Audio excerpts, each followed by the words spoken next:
All right, in the second part of the unit circle intro, we're going to start converting back and forth between degrees and radians. So I gave you a unit circle here that has both degrees and radians on it, and we talked about going forwards and backwards, positive, negative, but there must be a way to convert, because you notice I only picked out certain angle measures here. I picked out like 0 and 30, 45, 60, but what happens with like 17 degrees or 138.5 degrees? What if I want to convert those to radians? I mean, every angle in degrees has a radian angle measure as well. So how do we go back and forth? Well, if you want to go from degrees to radians, then what you do is you multiply by pi over 180. So take the number of degrees and multiply it by pi over 180. So try it. Take, let's say, 30 degrees. If I take 30 degrees and multiply it by pi over 180, remember that I can do a little division by 30 here. 30 divided by 30 is 1. 180 divided by 30 is 6. And so I end up with pi over 6. So sure enough, 30 degrees is the same thing as pi over 6 radians. So how many degrees is exactly 1 radian? It turns out if you take 180 divided by pi, you'll get your answer. It's about 57.3. All right, so I put that information down the bottom here, that 1 radian is the measure of a central angle, where a radian is about 57.3 degrees. All right, so you can have radians that don't have pi's in them, right? 1 radian is exactly 57.2958 degrees, well, approximately anyway. So it doesn't have to have a pi in there to have radians. So again, if you want to convert degrees to radians, multiply by pi over 180. So I don't know if I have to do all of these, but you can see for 180, that's easy. Take 180, multiply it by pi over 180.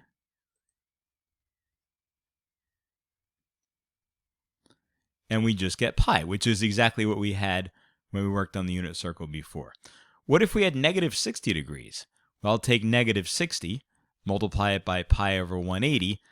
And I mean, you could multiply it like this, right? Negative 60 pi over 180, but you always want to simplify. So I can knock a 60 out of top and bottom, and I end up with negative pi over 3. So after a while, if somebody says 60 degrees to you, you'll have done enough of these that it'll pop pi over 3 right into your head without having to do all the calculation work. 15 degrees, on the other hand, is not a common one. So if I want to do 15, convert that into radians, I multiply by pi over 180. And then what can I take out of top and bottom? I can take a 15, right? 15 divided by 15 is 1. 180 divided by 15 gives me 12. So I could take a 15 out of top and bottom, and I end up with a pi over 12. Now, pi over 12 was not on our unit circle, so to speak, but yet it was there, right? If I go all the way back to my unit circle, where was 15 degrees? 15 degrees would have been right here, right? Halfway between 0 and 30. Notice what's halfway between 0 and pi over 6 is pi over 12. So even though we did not write that on our unit circle, the angle measure was still there. It's just that we didn't include it because it's not one of the more common ones that we work with. All right, how about the other direction? How about radians to degrees? Well, go the other direction, multiply by 180 over pi. So let's take a look at number 2. Pi over 4 radians. If you want to go to degrees, multiply pi over 4 by 180 over pi. Now you notice what happens when I do that. The pi's cancel top and bottom, and I get 180 over 4, which is 45. So pi over 4 radians is 45 degrees. How about 3 pi over 5 radians? That's not anywhere on the unit circle that we marked, but yet it's there somewhere, right? Somewhere between 0 and pi. So let's do this. Let's multiply by 180 over pi. And you notice when you do this, the pi's cancel, and you get 3 times 180, and then divide it by 5. Or you could even do this. You could take 180 divided by 5. And 180 divided by 5 is 36. And so now everything's gone except 3 times 36, which is 108. So 3 pi over 5 radians is the same as 108 degrees. All right, what if we had 5 radians? Is that such a thing as 5 radians? Sure it is.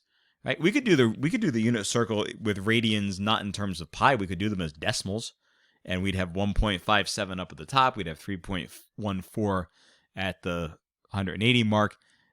And then at the end, we'd end up with 6.28, so 5 has to be somewhere on the bottom half of the unit circle.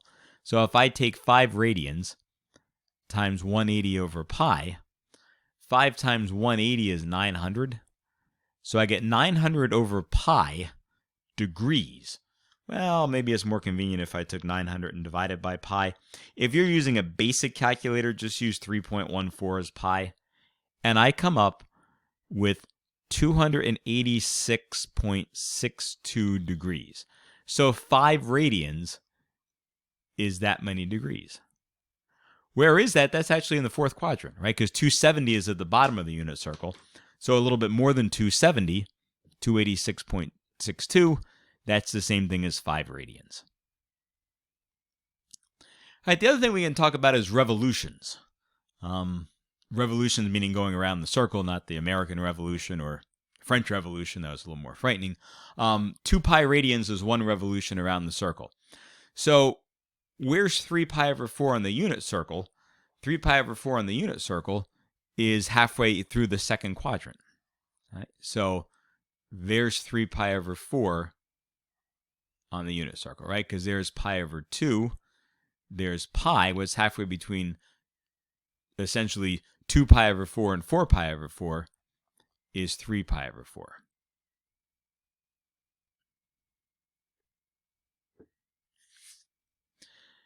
All right, so if 1 revolution is 2 pi radians, you could have also set it up by looking at that and saying, all right, so every pi over 4 is half a quadrant. So half a quadrant to get to here, half a quadrant to get to here, half a quadrant to get to there. So if we wanted to find out how far around we went, we could say what? 1 revolution is 2 pi radians. So how many revolutions is 3 pi over 4 radians? And then we could cross multiply 3 pi over 4 times 1 equals 2 times pi times x, and divide both sides by 2 pi. Well, that's a messy looking fraction. But how do we divide fractions? 3 pi over 4. Instead of dividing by 2 pi over 1, I'll multiply by 1 over 2 pi. Pi's go away, and we get 3/8. So that 3 pi over 4 is 3/8 of the way around the circle. Right? In other words, 3/8 of a revolution. All right, so this one says draw and label each angle in standard position. I'm not going to go through every single one of them, but where would I find pi over 2? Well, in standard position, positive x-axis here, whereas pi over 2 is the same as 90 degrees. Where's 3 pi over 2? Ooh, this one's a little more challenging. Why? Because 3 pi over 2 is more than 180. So I've got to have some indication that I'm going more than 180 degrees, and I'll do it this way.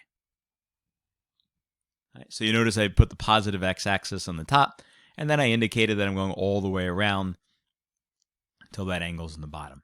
How about negative pi over 4? So negative pi over 4 means I go down a quarter of the way into that fourth quadrant. So how do I indicate that? Like so. So some of these are going to have little arrows to indicate which way I'm going. Where is negative pi over 2?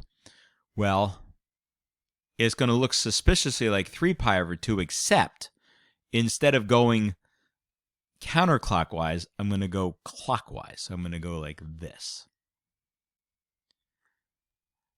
All right, where's 5 pi over 3?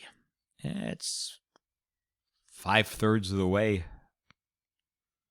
because 6/3 is all the way around the circle, so 5/3 is about that much. So how do I draw a nice angle?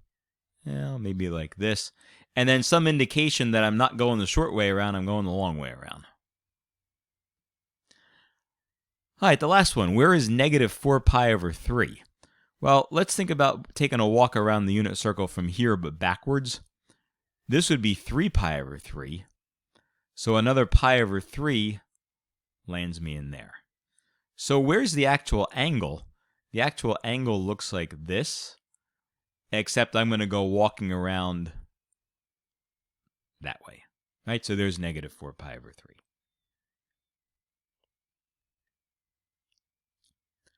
All right, what is a coterminal angle? Co meaning the same thing. So a coterminal angle has the same terminal ray. Now the thing is that they can be rotated more than one time. So an angle with a measure of 30 degrees would look something like this. Right? Maybe a little bit further down, but roughly that's 30 degrees. What if I went around the circle one more time? So it's like going around the Somerville circle, you miss your exit. So you can't back up, or you shouldn't back up. So instead of just going 30 degrees to get to the road I want, I decide I'm going to go 360 plus another 30. Oh. So how far did I go? I went 390 degrees. Suppose I'm really up for adventure, I decide to go around the circle again. Why, I don't know. But, I mean, there are times we would want to revolve things more than once. So if I add another 360, that's how I come up with a 750. It's also true, and don't try this on the Somerville circle, that suppose I went backwards, right? Suppose I went in the other direction. So instead of going in the positive direction, I went in the negative direction. So I went negative 330 degrees. That still gets me to the same spot. Right? So whether I'm going in the positive or negative direction, I'm still naming the same angle. So a coterminal angle, 30, 390, negative 330, they all have the same terminal point.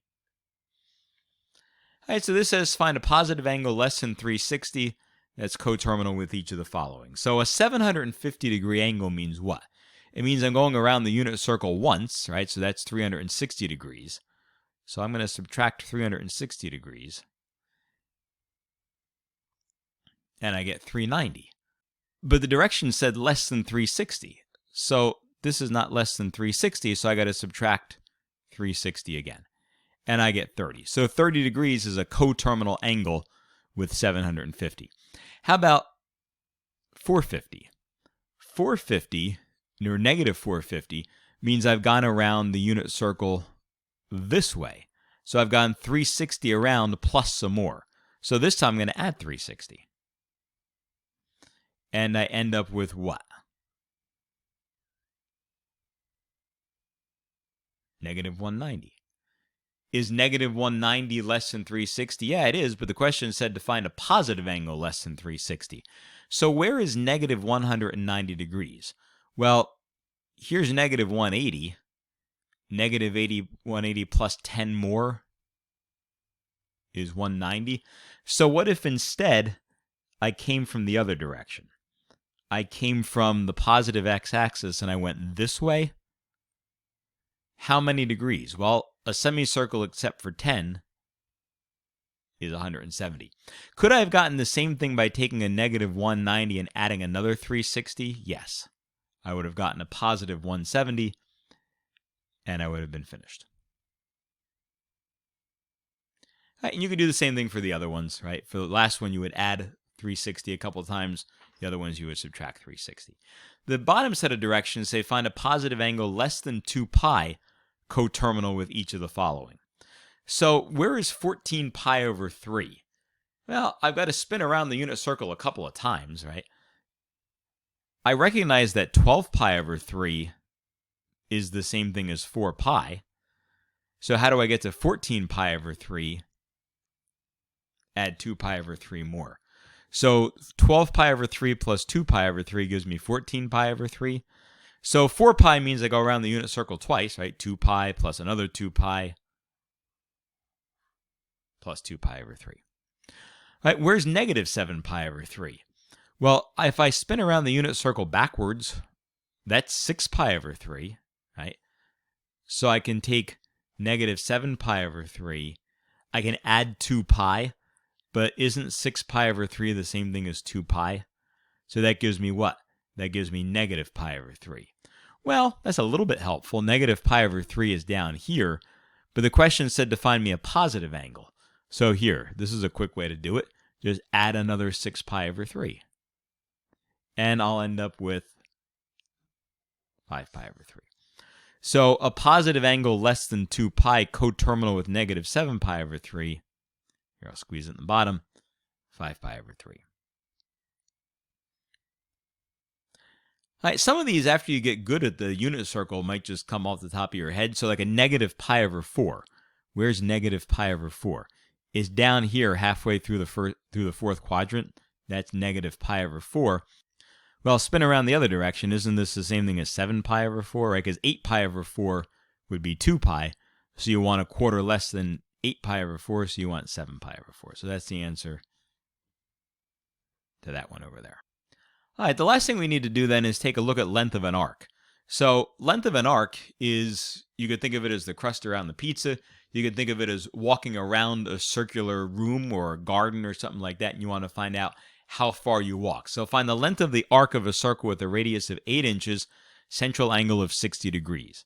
So what is it that I'm trying to find? I'm trying to find part of the circumference. So if this is my circle, central angle means that the center of the circle is the vertex of the angle. So where's 60 degrees? Maybe right there is 60 degrees. It tells me that the radius is 8 inches. What part am I looking for? I'm looking for the length of this arc over here. Well, suppose I wanted the whole circle. The whole circle would be 2 times pi times 8. So the whole circumference of my circle is 16 pi. But the question is, how much of that whole circle do I want? I don't want the entire circle. I want just part of it. How much? Well, all the way around the circle would be 360, but I don't want all the way around the circle. I want 60 3/60ths of the circle, otherwise known as 1/6. So I want 1/6 of the 16 pi. So multiply 1/6 times 16 pi, and I could knock a 2 out of top and bottom. I got that. And that gives me 8 pi over 3. Now, what are my units of measure? Arc length is a length, right? So it's linear, which means if the radius is in inches, then the arc length is in inches as well. So 8 pi over 3 inches. If you want a decimal approximation, you can get a decimal approximation, but this is oftentimes what we'll be asking for is an exact value. So you can give an exact value by leaving pi in the answer. Sometimes the question will also say, give your answer in terms of pi, in which case we leave it like that.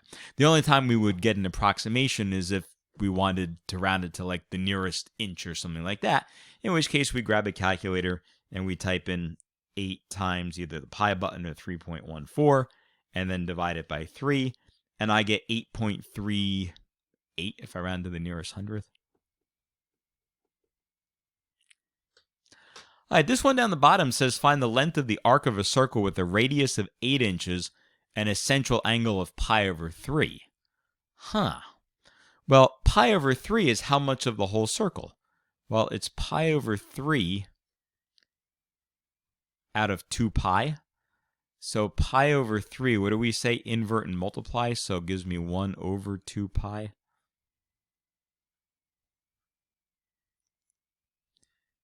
It's 1/6 of the circle. Oh, I'm going to get the same answer. Why? Because essentially I asked you the same question in 2 different ways. The first time I asked it in terms of degrees, the second time I asked it in terms of radians.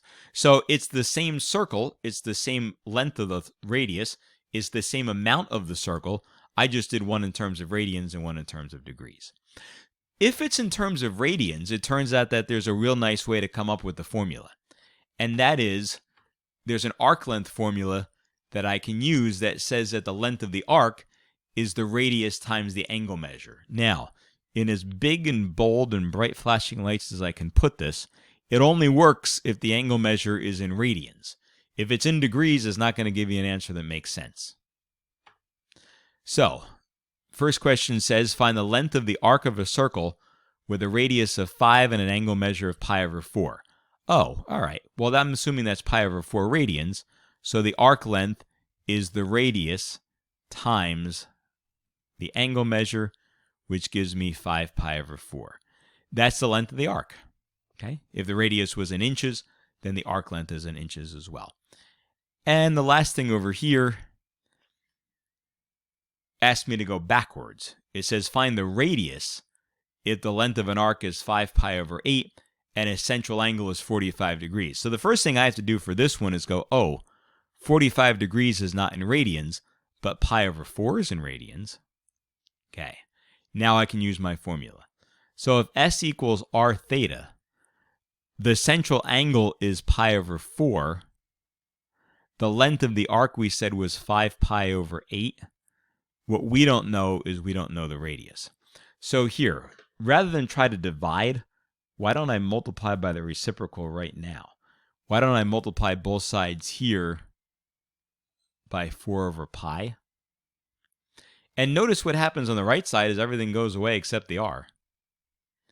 On this side over here, the pi's go away. And I got a 4 on the top and 8 on the bottom, so 4 divided by 4 is 1. 8 divided by 4 is 2. And I'm left with looks a little messy, but I'm left with a 5 on the top and a 2 on the bottom. So the radius is 5/2 or 2.5, whatever my linear measure is. All right, so there you go. And again, a reminder, the arc length formula only works if we're measuring things in radians. And that's the end of the first section. First lesson on trigonometry for Pre-Calc 2.